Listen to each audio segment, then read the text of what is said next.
Let's go to the 7-note away perfect fifth.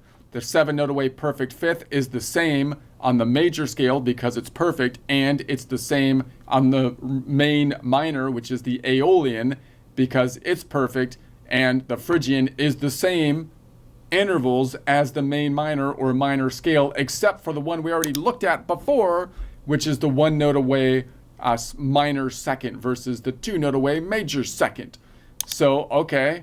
And because it's the fifth, it's part of our normal triad chord construction, and it's in the triad chord whether we are doing a major chord or a minor chord. It's a power chord construction. So remember that if I know the notes, like if I know these notes and I'm in Phrygian, then usually I can at least add a fifth, right?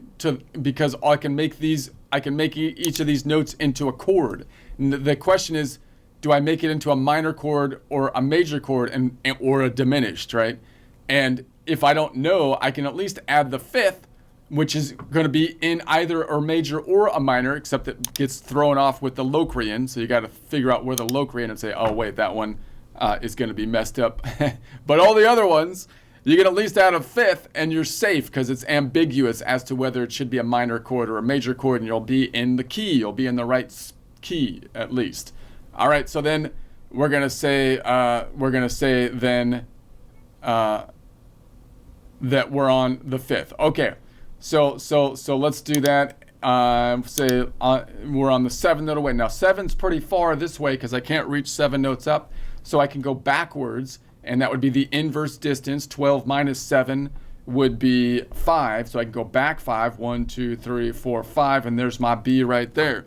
So that's about as far as I can reach back from here up to here, which I can barely maybe reach if I really stretch because I'm going backwards, which is the longer frets. So if I go from this B to this E that way, that would be a 5-note away perfect fourth. The inverse going from this E to the B, therefore, is a 7-note away perfect fifth because we're thinking of it as a circle. The distance one way, if it's 5 and it's a 12-step circle, the other way must be 7, right? And so we're going to say, all right, that makes sense. Let's go to the string above it. So if I'm looking for the 7-note away perfect fifth in the string above it, I have to look for the inverse distance. So that means 12 minus 7 is 5. So that's going to be right above it because I'm going to say it's -5 to go up one string.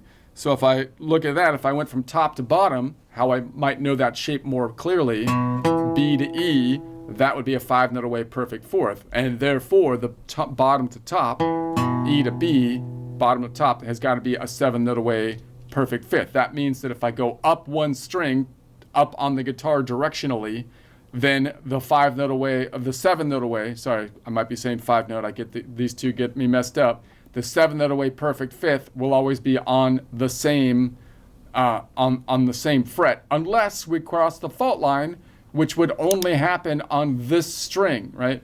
Because this is the only string where I can go up one string crossing the fault line, and that means it's going to be here. Why? Because this tectonic plate moved to the right, and therefore that means that the 7-note away perfect fifth is going to be diagonal this way, right?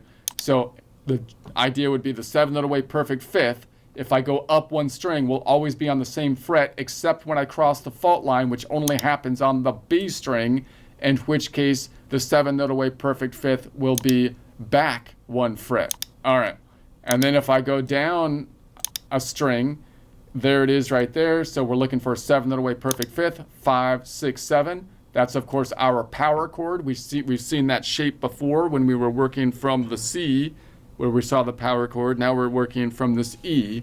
So it's going to be 5, 6, 7.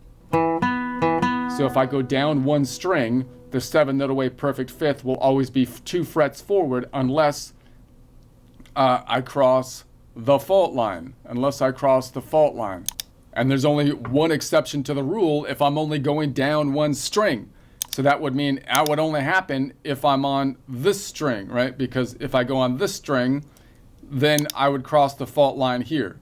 And so that would mean that because this tectonic plate shifted to the right, then it would be 3 frets forward. So if I go down one string, the 7-note away perfect fifth will always be 2 frets forward unless I cross the fault line, which only has one exception on the G string, in which case, if I go down 1 string, the 7-note away perfect fifth will be 1, 2, 3 frets forward.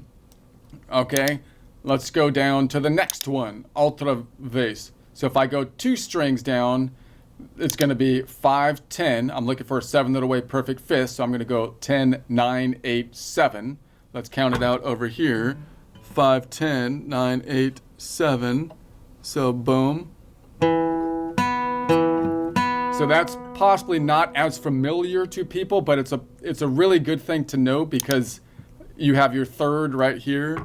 So that gives you your E minor shape in kind of order, right? The lowest string or tone-wise is here, the third, and then the fifth. So you could start to memorize that shape. Sometimes you might see the third and then see the fifth is right behind it, right? However you want to look at it. But the idea would be that if I go down 2 strings, the 7-note away perfect fifth will always be 1, 2, 3 frets back, unless we cross the fault line. Now there's 2 ways we could cross the fault line. That would be on either of these 2 strings, because if I go up a string, I'm not going to cross the fault line, right? If I go up to here, to this E, I have the same shape, not a problem. But if I go down to the E on this string, which is that it's not, I'm going to run into the nut. If I go down here, and then I go 2 strings down, you go boom, boom. It's not 2 right there. Now I've crossed the fault line. So that means what happens on the fault line? This whole thing shifted to the right. Therefore, the general rule is if I go down 2 strings, the 7-note away perfect fifth will be 1, 2, 3 frets back unless I cross the fault line, in which case it'll only be 2 frets back. And then if I find it on this string, similarly, I cross the fault line right here, so it's still 2 frets back, right? Those are the only 2 exceptions to the rule that we can have. All right, let's go back, and let's say that we go down 3 strings and cross the fault line. Then we're looking for this B. Let's count that out. So we're going to say this is going to be, I'm looking for a 7-note away perfect fifth, 5, 10, and then up here would be 15. 15 minus 12 is 3, 4, 5, 6, 7. All right, let's do it this way from here. 5, 10. 10 minus 12 is 3, 4, 5, 6, 7. Boom, boom. Is that right? Que paso? Something's wrong. It's up here. So it's going to be 5, 10, 15. 15 minus 12 is 3, 4, 5, 6, 7. Right there. That's better. Makes more sense. All right, so that means that if I go down 3 strings and cross the fault line, which is often going to be the case if I go down 3 strings, right? If I go down 3 strings and cross the fault line, then the 7-note away perfect fifth will be 1, 2, 3, 4, 5 frets forward. Now, if I go down 3 strings, I will usually cross the fault line unless I'm on the top string, right? Because if I found the E below it on this string, I would still cross the fault line to get to this B, right? So it's still going to be the same distance, 1, 2, 3, 4, 5, 1, 2, 3, 4, 5. I can't go down another string because then I run out of strings, right? I could go up 1, in which case I wouldn't cross the fault line. So this one is actually less common, but I'm still going to call that my normal rule, not crossing the fault line, in which case if I go down 3 strings and don't cross the fault line, then the 7-note away perfect fifth is going to be 1, 2, 3, 4 frets forward. If I go down 3 strings and do cross the fault line because the tectonic shift moved this plate this way, it's going to be the 7-note away perfect fifth will be 5 frets forward. All right, makes perfect sense. I have it. I've got this is all totally encoded in my mind now. I have it down, no problem. If I go down 4 strings, I will cross the fault line every time. There is no exception to the rule, or to the exception, I guess. There's no exception to the exception. But it's going to be 5, 10, And then I can go up here, which would be 15. 15 minus 12 is 3. And then down to here would be plus another 5 would be 8. And then back to 7. Or I can say, why don't I look at the string above it because it's closer, which means I'd have to look for the inverse distance. 12 minus 7 is 5. And there's the 5-note distance right here. And therefore, it's also down here. So if I go down 4 strings, the 7-note away perfect fifth will always be on the same fret. Okay, let's go a little faster. You're pulling too much time here. We're going to go to the next one down.